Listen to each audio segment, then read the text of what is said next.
Miracle Sunday March 3 തിരുവനന്തപുരത്ത്. സമയം രാവിലെ 11 മണി മുതൽ. സ്ഥലം Travancore international convention centre, greenfield stadium compound, Karyavattom. കൂടുതൽ വിവരങ്ങൾക്ക് 0471 257 998.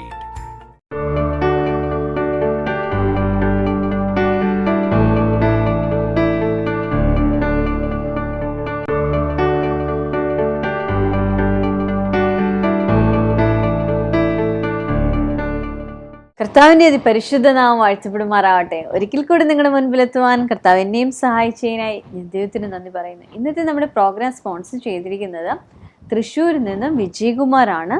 ബ്രദർ നമ്മളോട് പ്രാർത്ഥിക്കാനായി പറഞ്ഞിരിക്കുന്നത്. ബ്രദറിൻ്റെ കിഡ്നിക്ക് പ്രയാസമുണ്ട്, ഡയാലിസിസ് ചെയ്തുകൊണ്ടിരിക്കുകയാണ്. അതുപോലെ തന്നെ ഷുഗർ വന്നതിനെ തുടർന്ന് ഒരു കണ്ണിൽ കാഴ്ചക്കുറവുണ്ട്, അതും പരിപൂർണമായും സൗഖ്യമാകണം. അതുപോലെ തന്നെ സാമ്പത്തികമായ ഉയർച്ച ഉണ്ടാവണം. നമുക്കൊരു നിമിഷം അതിനായി പ്രാർത്ഥിക്കാം. സ്വർഗീയ പിതാവേ, ഇബ്രാഹിം കുടുംബത്തെയും അവിടുത്തെ കരങ്ങളിൽ ഏൽപ്പിക്കുന്നു. യേശുവിൻ്റെ നാമത്തിൽ കർത്താവേ, ഇബ്രാഹിൻ്റെ ശരീരത്തിലായിരിക്കുന്ന എല്ലാ പ്രയാസവും നീങ്ങിപ്പോട്ടെ അപ്പാ. പൂർണ്ണ ആരോഗ്യത്തിലേക്ക് മടങ്ങി വരട്ടെ അപ്പാ. യേശുവിൻ്റെ നാമത്തിൽ കർത്താവേ, ആ കിഡ്നിക്കുണ്ടായിരിക്കുന്ന ആ പ്രയാസം നീങ്ങട്ടെ അപ്പാ. 2 കിഡ്നികളും സൗഖ്യമാവട്ടെ അപ്പാ. പൂർണ്ണ ആരോഗ്യത്തോടെ ബ്രദറായിരിക്കട്ടെ അപ്പാ. Thank you Jesus, thank you Jesus. കർത്താവേ, ഷുഗർ ലെവൽ നോർമലാവട്ടെ. ആ കണ്ണിനുണ്ടായിരിക്കുന്ന പ്രയാസം മാറട്ടെ അപ്പാ. കാഴ്ചക്കുറവ് നീങ്ങിപ്പോട്ടെ അപ്പാ. കർത്താവേ, കണ്ണിൽ പൂർണ്ണ ആരോഗ്യവും കാഴ്ചയും ഉണ്ടാവട്ടെ അപ്പാ. Thank you Jesus, thank you Jesus. കർത്താവേ, സാമ്പത്തികമായി കുടുംബം ഉയർന്നു വരട്ടെ അപ്പാ. ദൈവിക നന്മകൾ കൊണ്ട് ഈ കുടുംബം നിറയട്ടെ അപ്പാ. യേശുവിച്ച അവിടുത്തെ പ്രവൃത്തിക്ക് നന്ദി പറയുന്നു. പ്രാർത്ഥന കേൾക്കും യേശുവിൻ്റെ നാമത്തിൽ തന്നെ, ആമേൻ. ഇന്നത്തെ ഈ പ്രോഗ്രാം സ്പോൺസർ ചെയ്ത ഈ കുടുംബത്തോടുള്ള നന്ദി അറിയിക്കുന്നു. കർത്താവ് നിങ്ങളെ ധാരാളം അനുഗ്രഹിക്കട്ടെ. God bless you. TV പ്രേക്ഷക സംഗമം കോട്ടയത്ത് മാർച്ച് 6 ബുധനാഴ്ച രാവിലെ 10 മണി മുതൽ. സ്ഥലം മാമൻ മാപ്പിള ഹാൾ. TV പ്രേക്ഷക സംഗമം എറണാകുളത്ത് മാർച്ച് 7 വ്യാഴാഴ്ച രാവിലെ 10 മണി മുതൽ. സ്ഥലം ടൗൺ ഹാൾ, നോർത്ത് റെയിൽവേ സ്റ്റേഷന് സമീപം. TV പ്രേക്ഷക സംഗമം തൃശൂരിൽ മാർച്ച് 19 ചൊവ്വാഴ്ച രാവിലെ 10 മണി മുതൽ. സ്ഥലം ടൗൺ ഹാൾ, പാലസ് റോഡ്.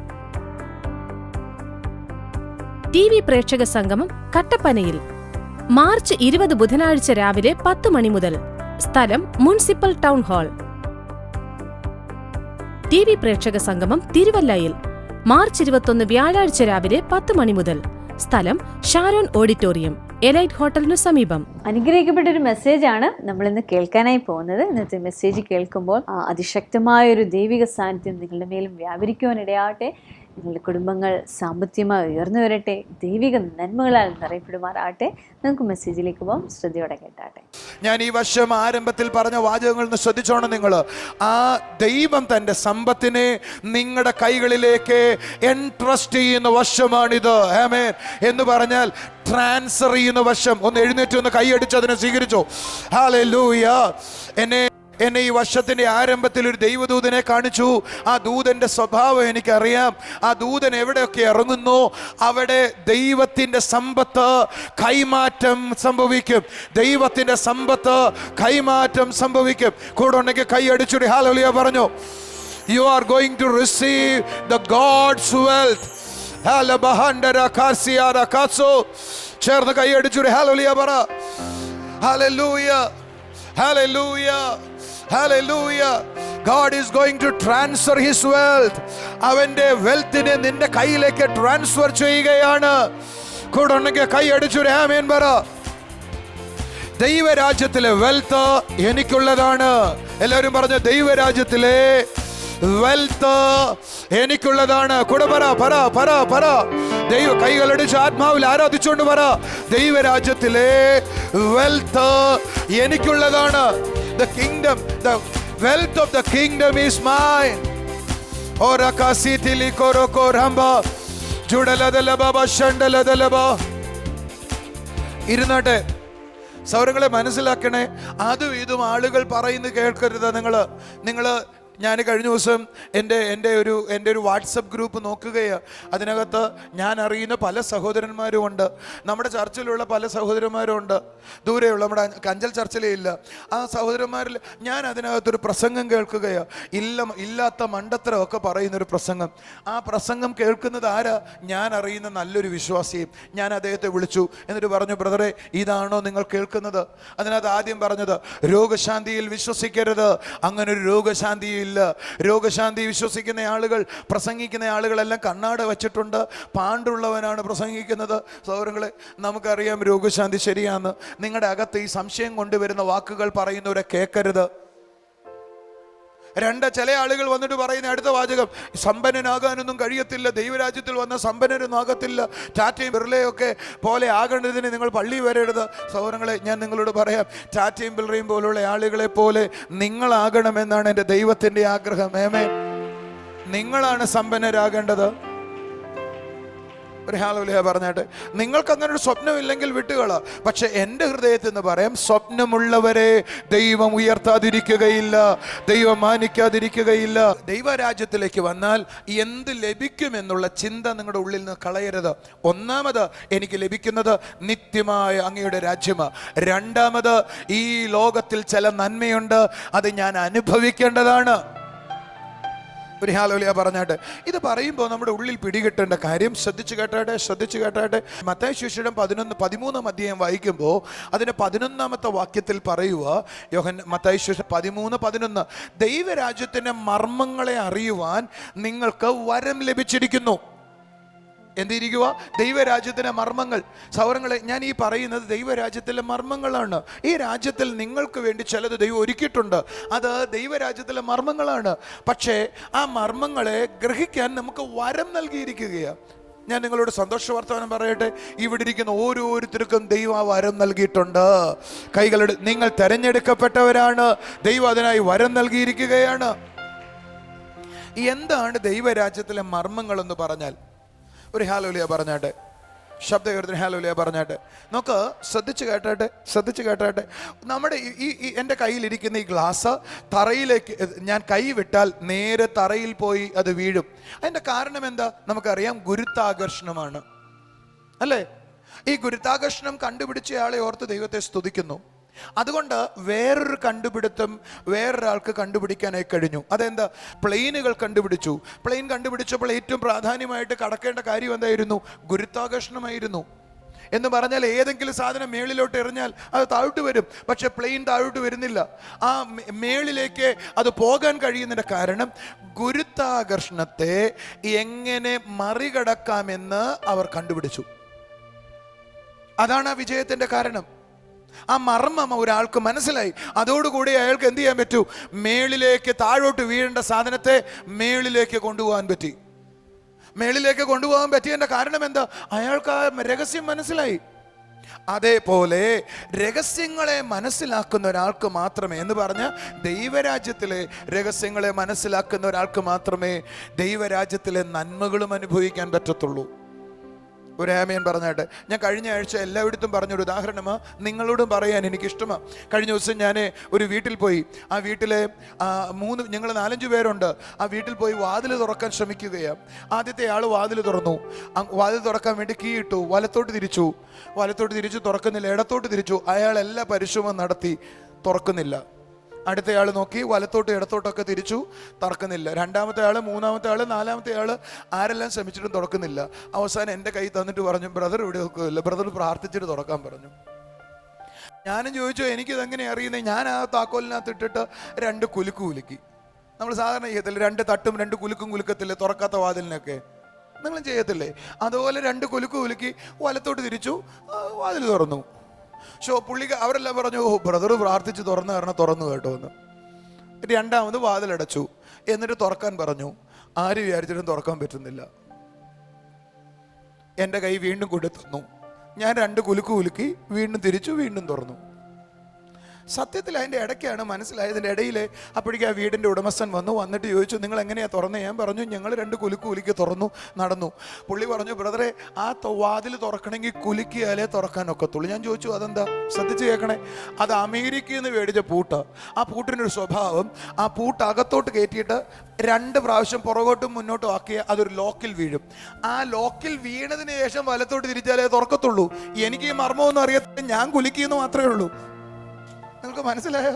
ഒരു ആലോചന പറഞ്ഞിട്ട്, അമേരിക്കൻ ലോക്ക് തുറക്കാനുള്ള ഐഡിയ ഒന്നും എനിക്കില്ല. അയാൾ അമേരിക്കയിലെ വീട്. അയാൾക്ക് ആ താക്കോൽ അകത്തോട്ട് കയറ്റിയിട്ട് 2 പ്രാവശ്യം പുറകോട്ടും മുന്നോട്ടും പിടിക്കണം. പിടിച്ചാൽ ഒരു ലോക്കിൽ വീഴും. ആ ലോക്കിൽ വീണതിന് ശേഷം തിരിച്ചാലേ അത് തുറക്കത്തുള്ളൂ. പക്ഷേ എനിക്കൊരു മർമ്മം അറിയത്തില്ല. ഇത് ഞങ്ങൾക്ക് പറഞ്ഞു തന്നതിന് ശേഷം ഞങ്ങളെല്ലാവരും വാതിൽ തുറന്നു. വലിയ പണിയൊന്നുമില്ല. മർമ്മം മനസ്സിലായാലേ ചില വാതിലുകൾ തുറക്കത്തുള്ളൂ. ഞാൻ പറഞ്ഞു, മനസ്സിലായോ? ദൈവരാജ്യത്തിലും ഇതുപോലെ ആത്മീയ മർമ്മങ്ങളുണ്ട്. അതിനെ ഗ്രഹിക്കുമ്പോഴാണ് നമുക്ക് ചിലതിനെ സ്വന്തമാക്കാനായി കഴിയുന്നത്. അതിലൊരു മർമ്മമായി യേശു പറഞ്ഞത്. ശ്രദ്ധിച്ചു കേൾക്കണേ. ദൈവരാജ്യത്തിലെ മർമ്മങ്ങളെ നിങ്ങൾ ഗ്രഹിക്കണം. അതോടെ അതിൽ ഏതൊക്കെ ആവശ്യങ്ങളുണ്ടോ അവിടേക്കൊക്കെ നിങ്ങൾക്ക് കടക്കാൻ പറ്റും.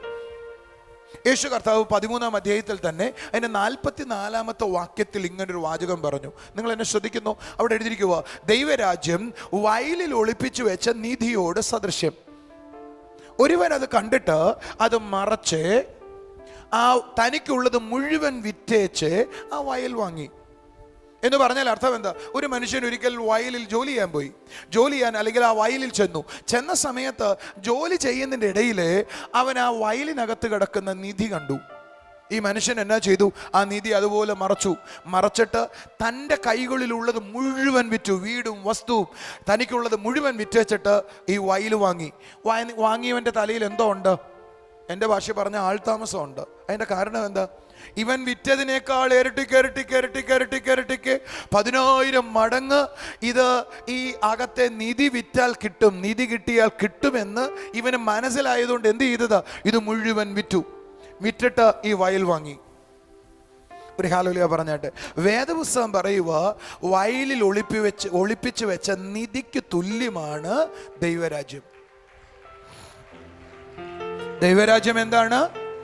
വയലിൽ ഒളിപ്പിച്ചു വെച്ച. ഞാൻ പലപ്പോഴും ചിന്തിക്കാറുണ്ട്, ഈ വയലിൽ വന്ന ധാരാളം ആളുകളുണ്ട്. ആ വയലിൽ വന്നിട്ട് അവർക്ക് എന്ത് കിട്ടിക്കാണും?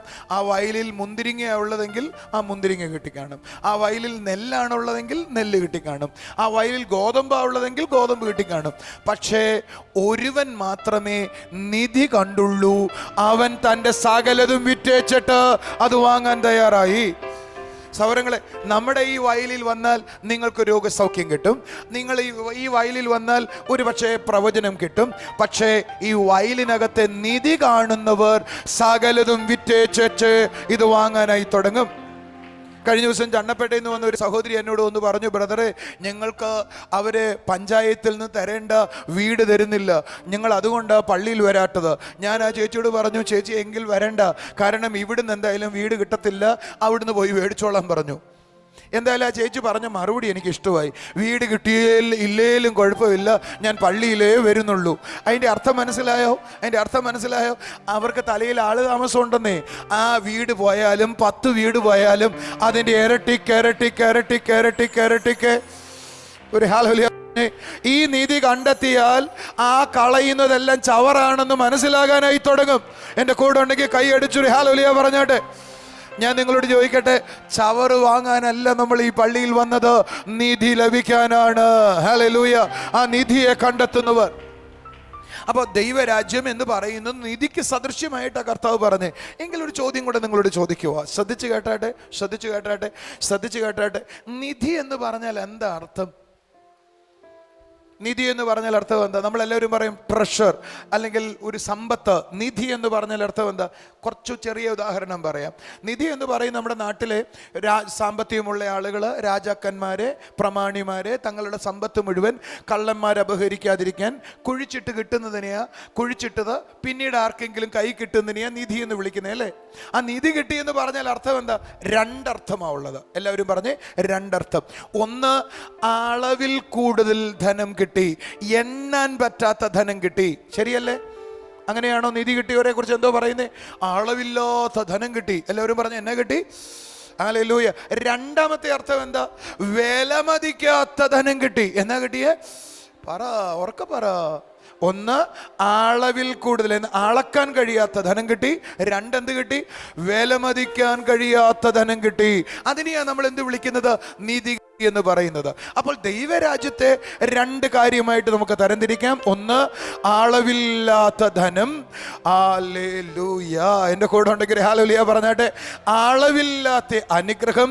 രണ്ടാമത്തെ കാര്യം നിങ്ങൾക്ക് പറയാവോ? വിലമതിക്കാൻ കഴിയാത്ത അനുഗ്രഹം. ആമേൻ. കൈകളുടെ ചുരി ഹല്ലേലൂയ പറ.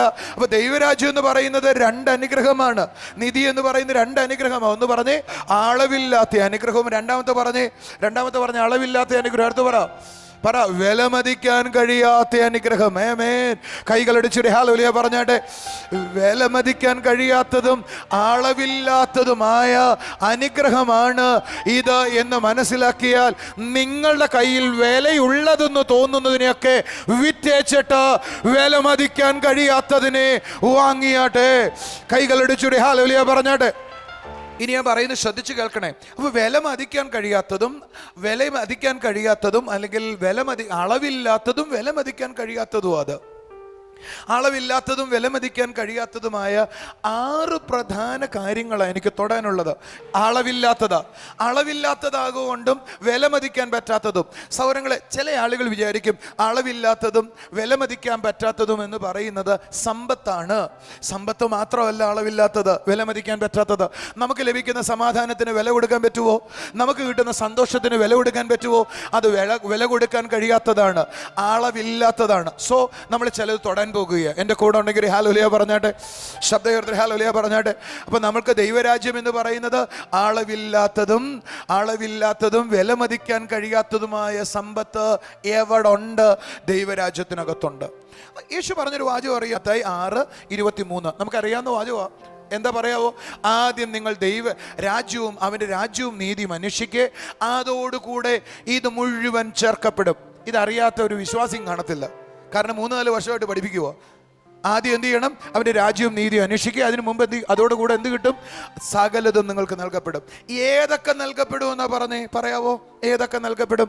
അതിന് 31-ാമത്തെ വാചകം, എന്ത് തിന്നും, എന്ത് കുടിക്കും, എന്ത് ഉടുക്കും എന്ന് നിങ്ങൾ ചിന്തിക്കരുത്.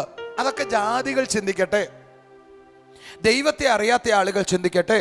ദൈവത്തെ അറിയുന്ന നമ്മൾ എന്ത് ചിന്തിക്കണം? അവൻ്റെ രാജ്യം ചിന്തിച്ചാൽ മതി. ദൈവരാജ്യം ചിന്തിച്ചാൽ എന്ത് സംഭവിക്കും?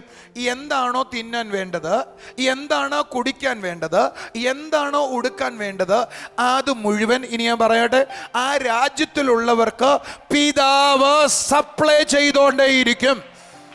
ഇത് വലിയ കാര്യമാണ്, ഭയങ്കര കാര്യമാണ് കേട്ടോ. ലോകത്തിലുള്ള ദൈവം ഇല്ലാത്ത ആളുകൾ എന്ത് അന്വേഷിച്ചോട്ടെ? എങ്ങനെ ജീവിക്കും, എങ്ങനെ കുടിക്കും, എങ്ങനെ മക്കൾക്ക് വേണ്ടി കരുതും, അവരത് ചിന്തിക്കട്ടെ. പക്ഷേ ദൈവമുള്ള ആൾ, ദൈവരാജ്യത്തിലുള്ള ആളുകൾ ചിന്തിക്കേണ്ടത്, എനിക്ക് ഈ രാജ്യത്തിലൊരു രാജാവുണ്ട്, ആ രാജാവ് ഈ രാജ്യത്തിനകത്തേക്ക് പ്രവേശിച്ച് ആ നിമിഷം മുതൽ എനിക്ക് വേണ്ടത് മുഴുവൻ സപ്ലൈ ചെയ്തുകൊണ്ടേയിരിക്കും. ഇത് ദൈവത്തിൻ്റെ ഉറപ്പാണ് കേട്ടോ. ജോൺ ദാരുവിൻ്റെ ഉറപ്പല്ല, ദൈവത്തിൻ്റെ ഉറപ്പാണ്. പഞ്ചായത്തോ ഗവൺമെന്റോ ലോകമോ നിനക്ക് തരാമെന്ന് പറഞ്ഞത്, വാഗ്ദത്തങ്ങളൊക്കെ മാറിയാലും ഇത് എഴുതിയിരിക്കുന്ന വാക്കുകൾ മാറുന്നതല്ല. വള്ളിയോ പുള്ളിയോ മാറത്തില്ല. തരാമെന്ന് പറഞ്ഞത് മനുഷ്യനല്ല, വാക്ക് പറഞ്ഞത് മനുഷ്യനല്ല. അവൻ തരാമെന്ന് പറഞ്ഞിട്ടുണ്ടെങ്കിൽ ഇറ്റ് വിൽ കണ്ടിന്യൂലി സപ്ലൈ. കർത്താവിലായിരിക്കുന്ന നമുക്ക് നിത്യത മാത്രമല്ല, ഈ ലോകത്തിലെ സകല നന്മകളും നൽകുമെന്നാണ് ദൈവവചനത്തിൽ നിന്ന് കർത്താവ് നമ്മളോട് സംസാരിക്കുന്നത്. ദൈവരാജ്യം എന്ന് പറയുന്നത് ഒരു നിധിയാണ്, വിലമതിക്കാൻ കഴിയാത്ത ഒരു നിധിയാണ്. നാം ഓരോരുത്തരും ദൈവരാജ്യത്തിലാണ് ആയിരിക്കുന്നത്. ആ നിധി കർത്താവ് നമുക്ക് വേണ്ടി കരുതി വച്ചിരിക്കുകയാണ്. നമ്മുടെ ജീവിതത്തിൽ സകല നിറവോടും കൂടെ നാം ആയിരിക്കേണ്ടതിന് കർത്താവ് നമുക്ക് ഒരുക്കി വെച്ചിരിക്കുന്നതാണ്. നമുക്കിനി ചില സാക്ഷ്യങ്ങൾ കാണാം. ഈ സിസ്റ്ററിന്റെ പേര് ലതാമണി എന്നാണ്. ലതാമണി മൺട്രോത്തുരുത്ത് എന്നാണ് വരുന്നത്. മൺട്രോത്തുരുത്ത്. അതെ, സിസ്റ്ററിന്റെ കർത്താവ് ഒരു അസാധാരണമായ സൗഖ്യത്തെ കൊടുത്തത് പറയാനാണ് വന്നിരിക്കുന്നത്. സിസ്റ്ററിന് 2 വർഷം മുമ്പ് മുട്ടിന് തേയ്മാനം വന്നിട്ട് വളരെ പ്രയാസപ്പെട്ടിരിക്കുകയായിരുന്നു. നടക്കാൻ പറ്റത്തില്ലായിരുന്നു, സ്റ്റെപ്പ് കയറാൻ പറ്റത്തില്ലായിരുന്നു. അങ്ങനെ സിസ്റ്റർ ഒരു ബേക്കറിയിലാണ് ജോലി ചെയ്തുകൊണ്ടിരിക്കുന്നത്. അതെ, അവിടെ എപ്പോഴും നിന്നുള്ള ജോലിയായിരുന്നു. അതിനെ പ്രതി മുട്ടുവേദന കൂടി അങ്ങനെ ഹോസ്പിറ്റലിൽ ചെന്നപ്പോഴത്തെ ഹോസ്പിറ്റലിൽ അവർ ഡോക്ടേഴ്സ് അഡ്മിറ്റ് ആക്കിയാണ്ട് 26 ദിവസം ഹോസ്പിറ്റലിൽ കിടന്നു. 26 ദിവസം. അത് ഡോക്ടർ പറഞ്ഞത് ഇനി ഈ മുട്ടിനൊന്നും ചെയ്യാൻ പറ്റത്തില്ല, ഈ മുട്ട് റീപ്ലേസ് ചെയ്യണം, മുട്ട് മാറ്റി വെക്കണം ശസ്ത്രക്രിയയിലൂടെ. അങ്ങനെ ഡോക്ടർ പറഞ്ഞു. ഈ സിസ്റ്റർ ഒത്തിരി പ്രയാസപ്പെട്ടു. ഏത് ഹോസ്പിറ്റലിലെ സിസ്റ്ററെ കാണിച്ചേ? ചീരങ്കാവി ESA കാണിച്ച്, പിന്നെ ആയുർവേദ ചികിത്സയിലെ 26 ദിവസം കിടന്ന് ഞാൻ വീണ് മുട്ടിന് തേയ്മാനം കൂടി വീണ് അവിടെ നിന്ന് തന്നെ എടുത്ത വണ്ടി കൊണ്ടുവന്ന് സ്ട്രെച്ചറിൽ അറിഞ്ഞു ഡോക്ടറെ അടുത്തെല്ലാം കൊണ്ടുപോയി. അപ്പോഴേ എക്സ്റേ എടുത്തപ്പോൾ ഒരു 4 ഡോക്ടർമാർ നോക്കിയിട്ട് പറഞ്ഞു ഇനി ഇതൊന്നും ചെയ്യാൻ പറ്റത്തില്ല, മാറ്റി വെക്കണമെന്ന് പറഞ്ഞു. ഏത് ഹോസ്പിറ്റലിൽ? ചീരൻകാവ്. ഓക്കെ. അങ്ങനെ ഇത് പറഞ്ഞ സിസ്റ്റർ ഒത്തിരി വിഷമിച്ചു. അങ്ങനെ ഇരുന്നപ്പോഴാണ് ബ്രദറിന്റെ കാര്യം സിസ്റ്റർ അറിയാൻ ഇടയായി തീർന്നത്. ഇവിടെ ഇങ്ങനെ പ്രാർത്ഥനയുണ്ട്, ഇവിടെ വന്നാൽ കർത്താവ് സൗഖ്യം കൊടുക്കുമെന്ന് അറിഞ്ഞു. അങ്ങനെ സിസ്റ്റർ ആ വിശ്വാസത്തോടെ ഇവിടെ വന്ന ദിവസം തന്നെ ബ്രദർ സിസ്റ്റർ വേണ്ടി പ്രാർത്ഥിച്ചു. ആ 2 വർഷമായി ഡോക്ടർമാർ 26 ദിവസം കിടന്നിട്ട് പറഞ്ഞ മുട്ട് മാറ്റി വെക്കണം എന്ന് പറഞ്ഞ മുട്ടിന് കർത്താവ് പൂർണ്ണ സൗഖ്യം കൊടുത്തു. ഭയങ്കരമായി. ചേച്ചി മാറ്റി വെക്കണമെന്ന് പറഞ്ഞ മുട്ട് സൗഖ്യമായോ? അതെങ്ങനെ അറിയാം സൗഖ്യമായെന്ന്? ഞാൻ 1.5 വർഷമായി ടോയ്ലറ്റിൽ ഇരുന്നിട്ട് 1.5 വർഷമായി. പിന്നീട് സ്റ്റെപ്പ് ഇറങ്ങാൻ പറ്റത്തില്ല, കയറാൻ പറ്റത്തില്ല. സ്റ്റെപ്പ് ഇറങ്ങുമ്പോൾ ഒരു സൈഡ് പിടിച്ചുകൊണ്ടാണ് ഇറങ്ങുന്നത്. ഒരു സ്റ്റെപ്പ് ഇറങ്ങിയാൽ അടുത്ത കാലും ആ സ്റ്റെപ്പിൽ വെച്ചിട്ട് എനിക്ക് നടക്കാൻ പറ്റും. ഇപ്പോൾ എനിക്ക് സ്റ്റെപ്പ് നല്ലപോലെ ഇറങ്ങാം, കയറാം, ടോയ്ലറ്റിൽ ഇരിക്കാം. എഴുന്നേറ്റ് ഒന്ന് കൈയടിച്ച് കർത്താവിനെ സ്തുതിച്ചേമേ. ആ ചേച്ചി പറയുന്നത് കേട്ടാൽ അറിയാം എന്താ അവിടെ സംഭവിച്ചിട്ടുള്ളതെന്നല്ലേ. 1.5 വർഷമായി ടോയ്ലറ്റിൽ ഇരുന്നിട്ട് സ്റ്റെപ്പ് കയറിയിട്ട് നമ്മുടെ കർത്താവ് ഇന്നും ചേച്ചിക്ക് എന്താ മനസ്സിലായി? ആ ചിരട്ടയുടെ സ്ഥലത്ത് ഇപ്പോൾ ഒരു ചിരട്ടയുണ്ട്, ആ മുട്ടിന്റെ സ്ഥലത്തൊരു മുട്ടുണ്ട്. തീർച്ചയായിട്ടും ഒന്ന് കൈയടിച്ചൊരു ആമേൻ പറഞ്ഞേ. അടുത്തിരിക്കുന്ന 2 പേരോട് കൈ കൊടുത്തിട്ട് പറഞ്ഞേ, അത്ഭുതങ്ങളൊന്നും തീർന്നിട്ടില്ല, ദൈവം ഇന്നും അത്ഭുതങ്ങളെ ചെയ്യുന്നു. ഒന്ന് ചേർന്ന് കൈയടിച്ച് കർത്താവിനെ സ്തുതിച്ചാട്ടെ. ആമേൻ. ഞാനൊരു നിമിഷം ഇത്രയും ആളുകളോട് കൂടെ ചേർന്ന്, ഈ ചേച്ചിയോടും കൂടെ ചേർന്ന് TV പ്രോഗ്രാം എന്നെ കാണുന്നവർ, ഇവിടെ ഇരിക്കുന്ന ആളുകൾ, മുട്ട് തേഞ്ഞവരെ വിശ്വാസത്തോടെ എന്നോടൊപ്പം ചേർന്ന് പ്രാർത്ഥിച്ചാട്ടെ. കർത്താവേ, എന്നോടൊപ്പം മുട്ട് തേഞ്ഞുപോയി, ഇനിയൊന്നും ചെയ്യാനില്ല, ഡോക്ടർമാർക്കൊന്നും ചെയ്യാൻ പറ്റത്തില്ല, അസാധ്യമാണ് എന്ന് പറഞ്ഞ് എന്നോടൊപ്പം കേൾക്കുന്ന ആളുകൾ, ഈ ചേച്ചിയുടെ മുട്ട് സൗഖ്യമാക്കി അതേ കർത്താവ് ഇപ്പോൾ ആ മുറിയിൽ ഇറങ്ങി ചെല്ലട്ടെ. ഓ ഹല്ലേലൂയ. മാത്രമല്ല കർത്താവേ, ഇപ്പോൾ കർത്താവേ, അങ്ങയുടെ അത്ഭുത ശക്തി എന്നെ കേട്ടുകൊണ്ടിരിക്കുന്ന വ്യക്തികളിൽ വ്യാപരിക്കട്ടെ. ഹല്ലേലൂയ. ഇവിടെ ഇരിക്കുന്ന പലരെയും തൊട്ടാട്ടെ കർത്താവേ, അവിടുന്ന് അങ്ങനെ ചെയ്യുന്ന കൃപയ്ക്കായി സ്തോത്രം. In Jesus name. Amen. Brother, ഒരു കാര്യം കൂടെ ഉണ്ട് പറഞ്ഞേട്ടെ. ഇതേപോലെ തന്നെ മോനും മോളും ഇവിടെ വന്നിരുന്നു. മോന് അലർജി ആയിരുന്നു വർഷങ്ങളായിട്ട്. അത് ബ്രദർ പ്രാർത്ഥിച്ചപ്പോൾ തന്നെ കർത്താവ് പൂർണ്ണ സൗഖ്യം കൊടുത്തു. അതുകൂടാതെ മോൾക്ക് തലവേദന ഉണ്ടായിരുന്നു. അത് ബ്രദർ അങ്ങോട്ട് പറഞ്ഞിരുന്നതാ, മോളെ നിനക്ക് തലവേദനയുണ്ട്, വിട്ടുമാറാത്ത തലവേദന ഉണ്ടെന്ന് പറഞ്ഞു. ബ്രദർ അതിനു വേണ്ടി പ്രാർത്ഥിച്ചു, കർത്താവ് അതിനും പൂർണ്ണമായി സൗഖ്യം കൊടുത്തു. ആമേൻ. ബ്രദർ, ഈ ബ്രദറിന്റെ പേര് സനീഷ് എന്നാണ്. സനീഷ്. ഇദ്ദേഹം വരുന്നത് പരവൂരിൽ നിന്നാണ്. ഇദ്ദേഹത്തിന്റെ ഒരു അത്ഭുത സാക്ഷ്യം എന്ന് പറയുന്നത്, ഇദ്ദേഹത്തിന് കഴിഞ്ഞ 1 വർഷമായിട്ട് ചെവിയിൽ ഒരു ഹോൾ ഉണ്ടായതിനെ തുടർന്ന്, 2 ചെവിയിലും ഹോൾ ഉണ്ടായതിനെ തുടർന്ന് ചെവിയിൽ നിന്നും പഴുപ്പും ബ്ലഡും പുറത്തേക്ക് വരുമായിരുന്നു. ചെവിയിൽ ഹോൾ ഉണ്ടായതുകൊണ്ട് പഴുപ്പും ബ്ലഡും പുറത്തേക്ക് വരുമായിരുന്നു. ചെവിയിൽ അസഹ്യമായിട്ടുള്ള വേദന ഇദ്ദേഹം അനുഭവിച്ചിരുന്നു. എന്നാൽ കഴിഞ്ഞ 1 ആഴ്ചയായിട്ട് ഇദ്ദേഹം തീരുമാനിച്ചു, ഇനി മുതൽ ഞാൻ ഡോക്ടർ പറഞ്ഞ പോലെ ചെവിയിൽ ഒന്നും ഞാൻ ഒഴിക്കുന്നില്ല, മരുന്നൊന്നും ഞാൻ കഴിക്കുന്നില്ല. അങ്ങനെ വിശ്വാസത്തോടു കൂടി ഇവിടെ വന്ന് പ്രാർത്ഥിച്ചു. എന്നാൽ ഇന്ന് ആ ഹോള് അടഞ്ഞ് പരിപൂർണ സൗഖ്യം ആ മകന് ചെവിയിലുണ്ടായി. ശരിയാണോ മോനെ പറയുന്നേ? മോൻ തന്നെ ഒന്ന് പറഞ്ഞേ. അതെ. എന്തുവാ മോനെ സംഭവിച്ചു? പറഞ്ഞേ. 2 ചെവിയിലും ഹോളായിരുന്നു. 2 ചെവിയിലും ഹോളായിരുന്നു. അതുകൊണ്ട് എന്തുവായിരുന്നു? ബുദ്ധിമുട്ടായിരുന്നു. കുളിക്കാൻ ബുദ്ധിമുട്ടായിരുന്നു. കുളിക്കുമ്പോൾ വെള്ളം അകത്ത് പോകും. അകത്ത് പോയാൽ പഴുപ്പുണ്ടാവും. പോയി കഴിഞ്ഞാൽ രാത്രി ഉറങ്ങുന്ന ടൈമിൽ വെള്ളം വന്നിട്ടിരിക്കും. ഇപ്പൊ ഞാൻ ചോദിച്ച, കഴിഞ്ഞ ആഴ്ച പ്രാർത്ഥിച്ചതിന് ശേഷം ഹോൾ അടഞ്ഞുപോയി. അതെ. എങ്ങനെയാ നമ്മൾ കർത്താവിനെ സ്തുതിക്കാതിരിക്കുന്നതല്ലേ? 2 ചെവിയിലും ഹോൾ ഉണ്ടായിരുന്നു. 2 ചെവിയിലും ഹോൾ അടഞ്ഞുപോയി. 2 ചെവിയിലും ഹോൾ അടഞ്ഞുപോയി. ഒന്ന് ചേർന്ന് കൈയടിച്ച് കർത്താവിനെ സ്തുതിച്ചേ. 2 ചെവിക്കകത്തും ഹോൾ ഉണ്ടായിരുന്നു. 2 ചെവിയിലെയും ഹോൾ അടഞ്ഞുപോയി. നമ്മുടെ ദൈവം ജീവിക്കുന്നു കേട്ടോ. ചേർന്ന് കൈയടിച്ചൊരു ആമേൻ പറയാത്തത് എന്താ? സന്തോഷത്തോടെ പോയാട്ടെ. Thank you. നമുക്കൊരു നിമിഷം പ്രാർത്ഥിക്കാം. സ്വർഗീയ പിതാവേ, ഈ പ്രോഗ്രാം കണ്ടുകൊണ്ടിരിക്കുന്ന ഓരോ വ്യക്തികളെയും അവിടുത്തെ കരങ്ങളിൽ ഏൽപ്പിക്കുന്നപ്പ യേശുവിൻ്റെ നാമത്തിൽ കർത്താവെ വയലിൽ ഒരു നിധി കണ്ടിട്ട് കർത്താവെ അത് ഒളിപ്പിച്ചു വെച്ച് തനിക്കുള്ള സകലവും വിറ്റ് ആ നിധി സ്വന്തമാക്കിയ വ്യക്തിനെ പോലെ കർത്താവെ ഞങ്ങളെ ഓരോരുത്തരെയും ദൈവരാജ്യത്തിലെ നിധിയെ അവകാശമാക്കേണ്ടതിന് കർത്താവെ അവിടുന്ന് ഞങ്ങളുടെ മേൽ പകർന്ന അവിടുത്തെ കൃപയ്ക്കായി നന്ദി പറയുന്ന കർത്താവെ. Thank you Jesus. കർത്താവെ ഈ ലോകത്തിലെ സകലത്തെക്കാളും വിലമതിക്കാത്തതാ കർത്താവെ അവിടുത്തെ രാജ്യത്തിലായിരിക്കുന്നത്. പരിശുദ്ധാത്മാവേ, അവിടുത്തെ കൃപ ഞങ്ങളുടെ മേൽ പകർന്നതിന് നന്ദി പറയുന്നപ്പാ. ദൈവിക സ്നേഹത്തിൽ ഞങ്ങളായിരിക്കുവാൻ തക്കോണം അവിടെ ഞങ്ങളെ സഹായിച്ചിരിക്കാൻ നന്ദി പറയുന്ന കർത്താവെ. Thank you Jesus. Thank you Jesus. കർത്താവെ അവിടുത്തെ പ്രവൃത്തിക്കായി നന്ദി പറയുന്നു. യേശുപിതാ അവിടുത്തെ കൃപയ്ക്കായി നന്ദി പറയുന്ന കർത്താവെ.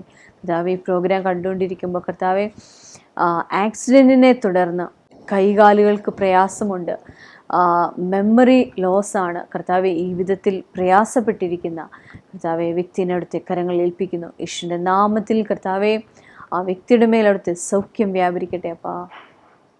യേശുവിൻ്റെ നാമത്തിൽ പൂർണ്ണ ആരോഗ്യത്തോടെ ആ വ്യക്തി മടങ്ങി വരട്ടെ. യേശുവിൻ്റെ നാമത്തിൽ പൂർണ്ണ ആരോഗ്യത്തോടെ ആ വ്യക്തി മടങ്ങി വരട്ടെ അപ്പാ.